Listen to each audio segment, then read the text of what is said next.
My name's Martina Rodie. I am a neonatologist, so I work in the neonatal intensive care unit with babies, essentially, here in Glasgow, and I've been involved with the Office for Rare Conditions since its inception at the beginning of last year. So hopefully over the next 25 minutes, I can tell you a bit about who we are and what we do. I don't need to tell this audience at all what are rare conditions and why is there a need for the Office for Rare Conditions. I'm sure many of you have seen the European literature and also the Scottish literature. There's two reports which have come out called It's Not Rare to Have a Rare Disease and then the updated Rare Disease Scotland Progress Report. So I'm sure many of you are aware of these very meaty documents and the long list of recommendations that have come out of these literature. So why do we feel there's a need for the office? Over 3/4 of rare conditions do present in childhood among children, and our hospital in Glasgow, the Royal Hospital for Children, is a very large national centre, and we probably see about approximately 10,000 children affected by rare conditions every year. So there was a real need before the office was established. And again, I don't need to tell you about definitions. We've chosen the European Commission definition of patients that are affected with a disease or a condition that is life-threatening or chronically debilitating and affects 5 people or fewer in 10,000. I have to say, personally, I don't actually like numbers because you could argue, if the incidence is 1 in 1,999, then you're not rare. So I try to steer away from the numbers, but I guess you have to make a cut-off somewhere. So generally, we go along with the European Commission. So a little bit more about rare condition statistics in Scotland. I know Findacure has done a lot of great work south of the border, and we're delighted that they've come to Scotland. But we think there's probably about 300,000 people in Scotland who are potentially affected. And as we've heard before, there's upwards of 6,000-7,000 individual rare conditions, which is a real challenge. This is also increasing exponentially. So every year there's probably about 250 new conditions identified. So we might start to make some progress, but things are continually moving, goalposts are continually changing. 80% of them are genetic in origin, and it was really lovely to hear about the Scottish Genomes Partnership and the update that was provided before lunch. And about 1/3 of children who are affected by a rare condition don't survive past their 5th birthday, which is a really shocking statistic. And as I mentioned, we see many of these children in our hospital. So this is a picture of our hospital, and it's part of the reason that we felt it was important that the office was established here. You might have heard of this. It's our £800 million super hospital. But the very nice thing about our centre is we have maternity services with a large fetal medicine unit. So we meet many of these patients when they're in the womb, when they're in utero, and we can follow them through their entire life's journey. So we then meet them at birth when they come to us in the neonatal unit. We follow them through their care in the children's hospital, and then they transition to adult services. And I know that in the rare disease community, there are a lot of challenges on very many aspects of this journey. So we're quite fortunate here in Glasgow that we have our hospital where we're working at the coalface with many of our patients. So a little bit about the office. We were established at the beginning of last year. We have 3 years of funding, so it is quite limited, our funding, and that was very generously provided by the Reid Timoney Foundation, and that was through the Glasgow Children's Hospital charity, which is a well-established charity here in Glasgow. We've had some additional support from several members of industry and also an EU-related project. And we try to work within NHS Greater Glasgow and Clyde on our campus with our hospital. We have a steering committee which I've put up not necessarily to show you who everyone is, but to show you that we have lots of stakeholder engagement. We have clinicians, we have parent representatives, nursing representatives, and lots of stakeholders on our steering committee too. So nice and varied. So who are our team? So top of the list has to be Liz Dugan, who's here today, and she is the absolute workhorse of the office. She does everything, and I couldn't have given this talk without Liz because she really works incredibly hard for us, and she's our project manager. Gillian Bryce tends to provide support to our registry and database projects, and we work closely with several of the European reference networks, namely bone, epilepsies and rare endocrine conditions. So Gillian is the project manager for those aspects of work. Sam is our database support and development engineer. We have a statistician, we have administrative support, there's myself. The project is led by Professor Faisal Ahmed, who is a consultant paediatric endocrinologist with a great deal of experience in the field of rare conditions. And then we have Arlene Smythe, who is the chair of our patient advisory group, and I'll talk a little bit more about that a bit later.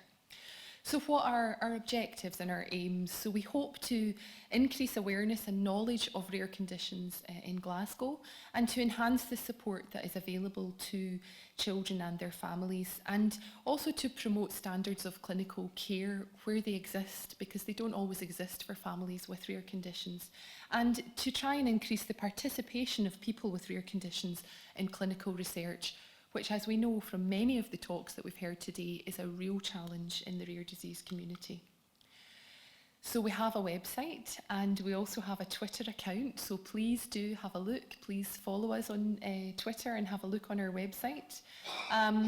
We work really at the coalface, so we're in the hospital, we have contact with all of our clinical services and managers and patient associations.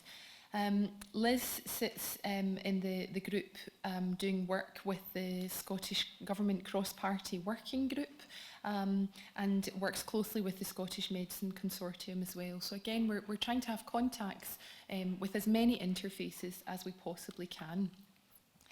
So we do quite a lot, and I guess we've tried to divide it up in this slide to try and give you a flavour. I could probably do a whole talk on each aspect here, so I'll try and summarise as much as I can. We have a lot of patient support where we do signposting and liaison, and a lot of information events, and I'll show you some examples of the information events that we've hosted for families and patients so far. Many services in the hospital have approached us and asked us to gather and collate data on their behalf. For example, in the endocrine service, we're currently helping them to record and collate their patient-reported experience measures. So again, we're at the coalface, speaking to families, asking what we're doing well and what we're doing not so well, and where we can improve.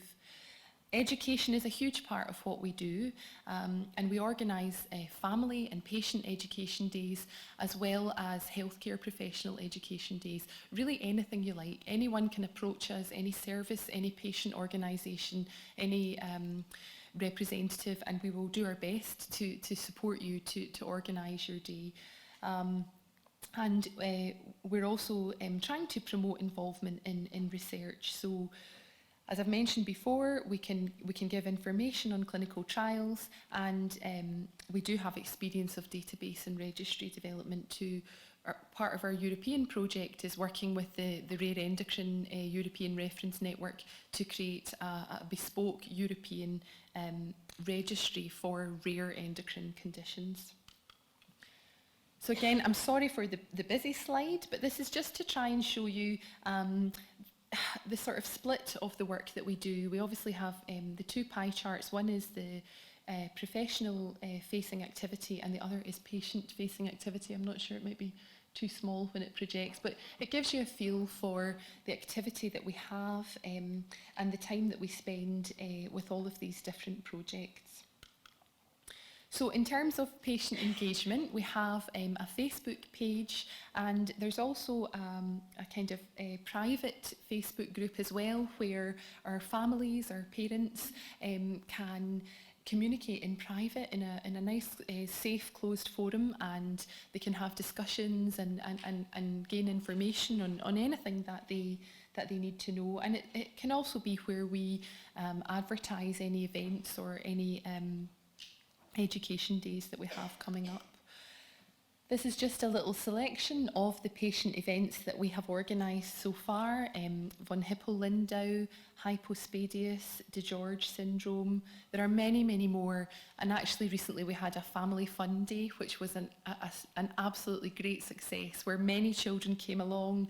There was lots of pizza. I think they learned karate, did gymnastics. So it was really a very an entertaining day and very inclusive. And again, you know, lots of comments. People say it's a great opportunity for families to speak to each other and ask questions. And actually that's coming through more and more and more. All our families really want is to speak to each other, to learn from each other's experience, and to feel a lot less isolated, to know that they're not alone out there. And I think that's very much a theme coming through today.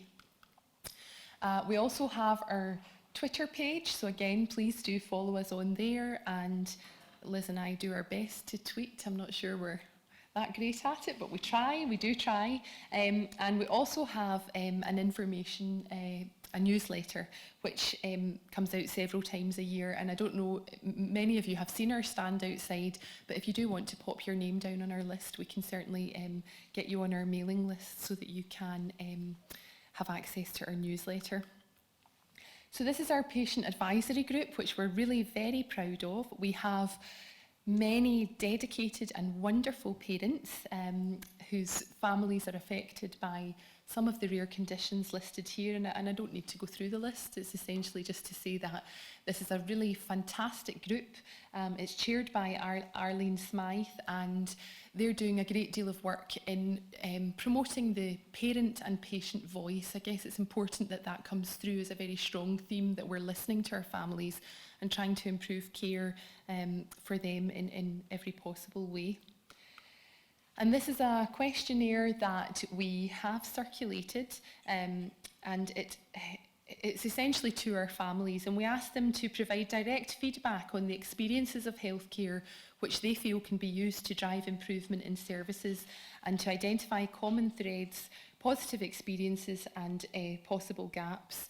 So the questionnaire is still open and has had a couple of modifications, but I can give you a little bit of information about that so far. So it began earlier in February this year when we initially had 20 responses. We then made some amendments, and in the summertime we got 9 further responses, and we've since had another 14. And we're continuing with that. So we're going to the outpatient clinics, we're meeting families, we're asking if they wouldn't mind completing the questionnaire. And so we've got some medical students in the Rare Disease Society at the University of Glasgow helping us with that work. So we've had 22 respondents so far, and many of them had their symptoms appear in the first year of life. And actually 86% of them were diagnosed in the first year, which is quite unusual in the field of rare conditions. So we suspect that this is possibly a skewed group that we've collected data from, and I'm sure as we collect more and more of these questionnaires, we'll see that percentage decreasing. 40% felt that they were given little information, and a fifth of families would like more, which I guess is no surprise. And that 3/4 of them have a lead service, but again that brings us back to the quarter who unfortunately don't have someone identified as being in charge of their care and coordinating their care. And again, that's been a theme throughout the day today. Our involvement in research, again, I'm sorry, I could probably do a separate talk about this altogether. We interface very closely with the Glasgow Paediatric Research Day, which is held once a year on the Queen Elizabeth University Hospital campus. And we try and pull together not just medical professionals, but scientists, students, everyone working in the field of rare conditions. And this year, our research day is on the 9th of November, and actually I think we've had the record number of abstracts submitted so far. And there's often many presentations on rare conditions in varying specialties across the hospital. And then lastly, this is a piece of work that's very dear to my heart because I'm a neonatologist, so it's babies that I meet in my day-to-day job. We are looking at neonatal care pathways. I think it's fair to say that there aren't many care pathways for babies who have rare conditions. Many, if any, I could qualify that with. So we have designed a tool called it's like a validation tool, and we're starting to look at rare conditions in our unit to see locally what care pathways exist, and if they do exist, are they validated pathways? Are they open access? So could any family log on to the web and find the pathway?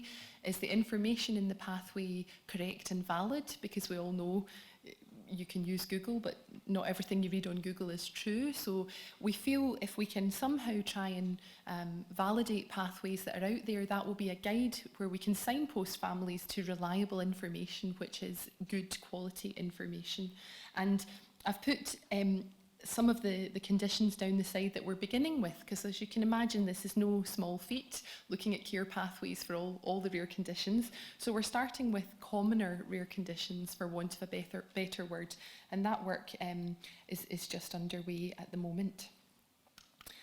So fundraising, we also have a lot of fundraisers. This was a picture of me after I crawled around 10K earlier in the year to raise some money so that we could provide lunch at an education day for neonatal staff. So midwives, junior doctors and nurses come along every year to an annual education day where we organise expert speakers for babies with rare conditions, and that was a really well attended day. But we also rely heavily on our fundraisers, so please do get in touch if you've got fundraising ideas as well. So I won't talk too much longer, but I'm delighted to take any questions if you have them.